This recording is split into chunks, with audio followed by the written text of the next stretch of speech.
ನಾವು ದುಡಿಯುವಂತ ಸಂಸ್ಥೆಯಲ್ಲಿ ಕೇಳುವುದಕ್ಕೆ ನಮಗೆ ಹಕ್ಕು ಇದ್ದು ಬ್ಯಾಂಕಿನವರು ಸ್ಪಂದಿಸಬೇಕು. ಸಹಕಾರಿ ಬ್ಯಾಂಕಿನ ಬಡ್ಡಿಯಿಂದ ನಮಗೆ ಪಿಂಚಣಿ ಕೊಡಬೇಕು. ಏನಾದರೂ ಸರ್ಕಾರದ ಉದಾಸೀನತೆ ಹೀಗೆ ಮುಂದುವರೆದಲ್ಲಿ ಬೆಂಗಳೂರಿನ ಫ್ರೀಡಂ ಪಾರ್ಕ್ನಲ್ಲಿ ಅಮರಣಾಂತ ಉಪವಾಸ ಕೈಗೊಳ್ಳುವುದಾಗಿ ಕರ್ನಾಟಕ ರಾಜ್ಯ ಜಿಲ್ಲಾ ಸಹಕಾರ ಬ್ಯಾಂಕುಗಳ ನಿವೃತ್ತ ನೌಕರರ ಸಂಘಗಳ ಒಕ್ಕೂಟದ ಪ್ರಧಾನ ಕಾರ್ಯದರ್ಶಿ ಟಿಎಸ್ ಕಾಳೇಗೌಡ ಎಚ್ಚರಿಸಿದರು. ಪತ್ರಿಕಾಗೋಷ್ಠಿಯಲ್ಲಿ ಶುಕ್ರವಾರ ಮಾತನಾಡಿ, ಕರ್ನಾಟಕ ರಾಜ್ಯದಲ್ಲಿ 21 ಜಿಲ್ಲಾ ಸಹಕಾರ ಕೇಂದ್ರ ಬ್ಯಾಂಕುಗಳಿದ್ದು, ಈ ಬ್ಯಾಂಕ್ಗಳ ನಿವೃತ್ತ ನೌಕರರ ಕುಟುಂಬ 5,000ದಷ್ಟಿದೆ.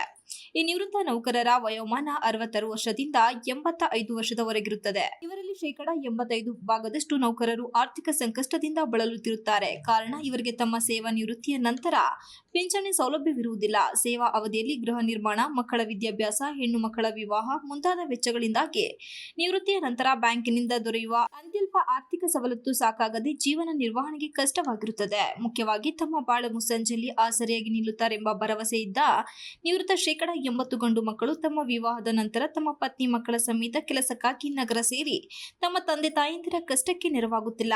ಕನಿಷ್ಠ ಮನೆಗೆ ಬರುವುದನ್ನು ತೊರೆದಿದ್ದಾರೆ ಎಂದರು. ಬಹುಪಾಲು ನಿವೃತ್ತರು ತಮ್ಮ ಇಳಿ ವಯಸ್ಸಿನಲ್ಲಿ ಮಧುಮೇಹ, ರಕ್ತದೊತ್ತಡ, ಹೃದಯ ಸಂಬಂಧಿ ಮುಂತಾದ ಕಾಯಿಲೆಗಳಿಂದ ಬಳಲುತ್ತಿದ್ದು ಔಷಧೋಪಚಾರಕ್ಕೂ ಪರದಾಡುವ ಪರಿಸ್ಥಿತಿಯಲ್ಲಿದ್ದಾರೆ. ರಾಜ್ಯ ಸರ್ಕಾರಿ ನೌಕರರು ಮತ್ತು ರಾಷ್ಟ್ರೀಕೃತ ಬ್ಯಾಂಕ್ ನೌಕರರು ತಮ್ಮ ನಿವೃತ್ತಿಯ ನಂತರ ಪಿಂಚಣಿ ಪಡೆಯುತ್ತಾ ನೆಮ್ಮದಿಯಿಂದಿದ್ದಾರೆ. ಅವರಂತೆ ನಾವು ಕೂಡ 60 ವರ್ಷ ದಕ್ಷತೆ, ಪ್ರಾಮಾಣಿಕತೆ ಮತ್ತು ನಿಷ್ಠೆಯಿಂದ ಬ್ಯಾಂಕಿಗೆ ಸೇವೆ ಸಲ್ಲಿಸಿದ ಫಲವಾಗಿ ರಾಜ್ಯದ ಎಲ್ಲ ಸಹಕಾರ ಕೇಂದ್ರ ಬ್ಯಾಂಕುಗಳು ಸದೃಢವಾಗಿದ್ದು ಅತ್ಯಂತ ಗರಿಷ್ಠ ಲಾಭದಲ್ಲಿರುತ್ತವೆ. ನಿವೃತ್ತ ನುರಿತ ರಾಜ್ಯ 4-5 ಬ್ಯಾಂಕುಗಳು ಬ್ಯಾಂಕಿನ ಬಂಡವಾಳದಿಂದ ಮಾಸಿಕ 4-5 ಸಾವಿರ ರುಗಳ ಪಿಂಚಣಿ ನೀಡುತ್ತಿರುತ್ತವೆ ಎಂದು ಹೇಳಿದರು. ಸರ್ಕಾರದ ಉದಾಸೀನತೆ ಹೀಗೆ ಮುಂದುವರೆದಲ್ಲಿ ಬೆಂಗಳೂರಿನ ಫ್ರೀಡಂ ಪಾರ್ಕ್ನಲ್ಲಿ ಅಮರಣಾಂತ ಉಪವಾಸ ಮತ್ತು ಅನೇಕ ಕಾರ್ಯಗಳನ್ನು ಕೈಗೊಳ್ಳುವುದು ಅನಿವಾರ್ಯವಾಗುತ್ತದೆ. ಇದಕ್ಕೆ ಆಸ್ಪದ ನೀಡದೆ ಸಹಕಾರ ಸಚಿವ ತುರ್ತು ಕ್ರಮ ಕೈಗೊಳ್ಳಲು ಕೋರುತ್ತೇವೆ ಎಂದು ಮನವಿ ಮಾಡಿದರು.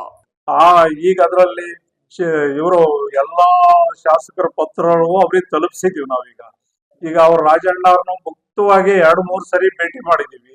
ಅವರು ಸಾಲದಕ್ಕೆ ಹಾಸನ ಜಿಲ್ಲಾ ಉಸ್ತುವಾರಿ ಸಚಿವರು ಕೂಡ ಅವ್ರು ಆಗಿದ್ದಾರೆ. ಇಲ್ಲಿ ಇವರು ಇದನ್ನ ಅವ್ರ ಗಮನಕ್ಕೆ ತಗೊಂಡು ಕ್ವಿಕ್ ಆಗಿ ಮಾಡಿಕೊಟ್ರೆ ನಮಗೆ ಬಹಳ ಅನುಕೂಲ ಆಗುತ್ತೆ. ತುಂಬಾ ನೋವಲ್ಲಿದ್ದೀವಿ ಅಂತ ನಾನು ಒತ್ತಿ ಹೇಳ್ತೀನಿ.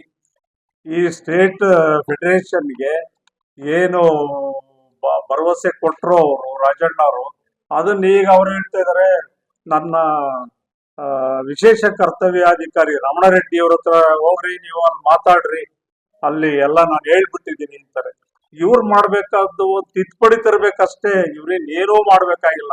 ಸರ್ಕಾರದಲ್ಲಿ ಕಾಯ್ದೆನ ಸಹಕಾರಿ ಕಾಯ್ದೆಗೆ ಒಂದು ತಿದ್ದುಪಡಿ ತರಬೇಕು, ಅಷ್ಟ್ ಮಾಡಿದ್ರೆ ಸಾಕು.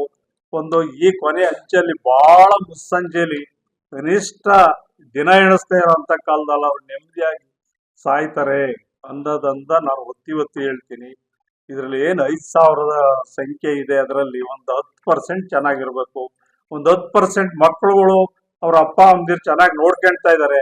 ಇನ್ನು 80% ಯಾರು ಮನೆಗೆ ಬರೋದೇ ಬಿಟ್ಬಿಟ್ಟಿದ್ದಾರೆ. ಈ ಮನೆಗೆ ಬರ್ತಾ ಇಲ್ಲ ಯಾರು ಆ ಮಕ್ಕಳುಗಳು. ಈ ಸ್ಥಿತಿಲಿ ನೌಕರರಿದ್ದಾರೆ. ನಮ್ಗೆ ನಾವು ದುಡ್ದಂತ ಸಂಸ್ಥೆಯಲ್ಲಿ ನಾವು ಕೇಳೋದಕ್ಕೆ ನಮ್ಗೆ ಹಕ್ಕಿದೆ.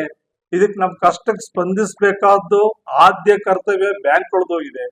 ಆದ್ರಿಂದ ನಾನು ಈ ಪತ್ರಿಕಾ ಮಾಧ್ಯಮದ ಮೂಲಕ ಮನವಿ ಮಾಡ್ತಾ ಇದ್ದೀನಿ ಸರ್ಕಾರಕ್ಕೆ, ರಾಜಣ್ಣವರಿಗೆ, ಏನು ಸಹಕಾರ ಸಚಿವರು ಇದ್ದಾರೆ.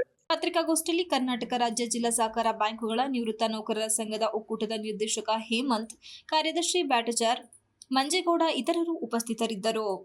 Srinivas, TV 46 Malenadu news, Hassan.